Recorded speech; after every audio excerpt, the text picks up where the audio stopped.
مکمل دیوانگی اور ہوش میں ایک ایسا عالم بھی ہوتا ہے کہ جب آپ ایک خلا میں ہوتے ہیں، جب آپ کو نہ تو دیوانہ کہا جا سکتا ہے اور نہ ہی عقل مند۔ ایسے عالم میں آدمی یا تو بے حد بولنے لگ جاتا ہے یا پھر مکمل خاموشی اختیار کر لیتا ہے۔ پہلے پہل بہت بولنے والے جب دیوانے ہوتے ہیں تو انہیں چپان گھیرتی ہے، اور جو پہلے پہل خاموش رہتے ہیں دیوانگی ان کے لیے آوازوں کا تحفہ ساتھ لاتی ہے، سو وہ چیختے ہیں، چلاتے ہیں۔ آپ کبھی پاگل خانے جائیں تو آپ کو دو ہی طرح کے پاگل ملیں گے، بہت خاموش یا بہت باتونی، لیکن بہرحال کہلاتے سب پاگل ہی ہیں۔ وہ بھی آج کل ایسے ہی خلا میں تھا، اسے محسوس ہوتا تھا کہ چند روز اور اگر وہ اسی کرب میں گزارے گا تو عین ممکن ہے مکمل پاگل ہو جائے، لیکن وہ پاگل ہونے سے بھی ڈرتا تھا کہ پاگل تو کچھ بھی کہہ سکتے ہیں، کچھ بھی کر سکتے ہیں۔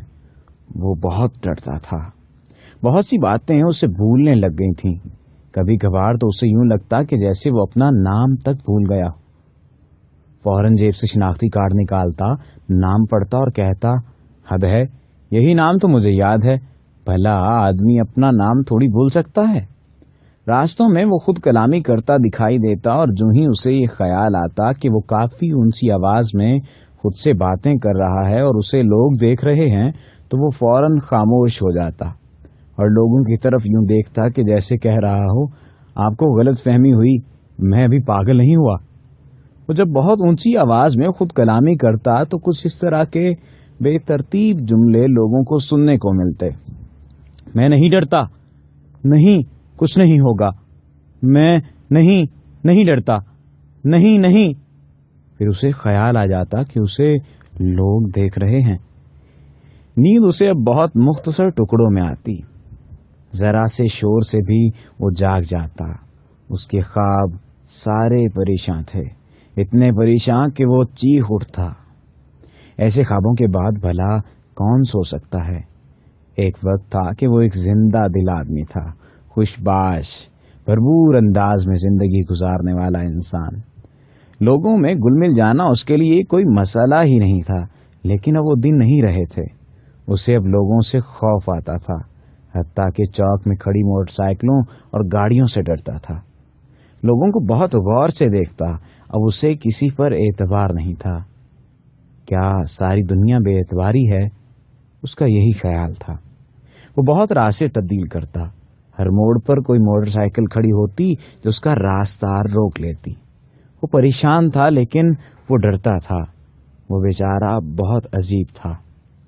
وہ آوازوں سے اتنا خوف زدہ تھا کہ کانوں میں ہر وقت روئی ڈالے رکھتا، لوگ اس کی حالت پر افسوس کرتے اور اس کے ماضی کی خوشگوار باتوں کو یاد کر کے آہیں بھرتے۔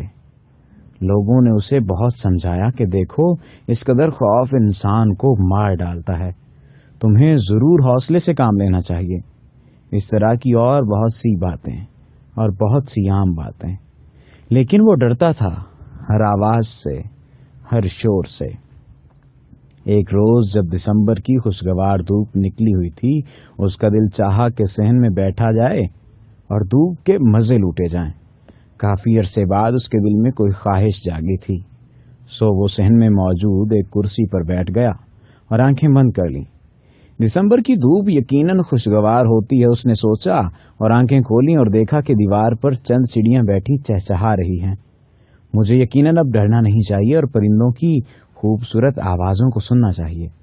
اس نے ڈرتے ڈرتے کانوں سے روئی نکال کر پھینک دی اور آنکھیں موند لیں۔ یہ آوازیں اور دھوپ کتنی بھلی معلوم ہوتی ہے، اور مجھے اب ڈر بھی نہیں لگتا۔ مجھے اب اس خوف سے نکلنا ہوگا۔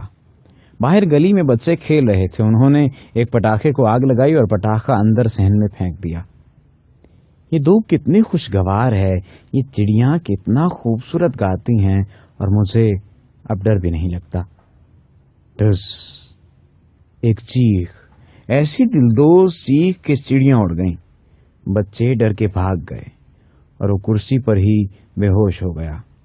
پچھلے دھماکے میں بھی وہ بے ہوش ہو گیا تھا۔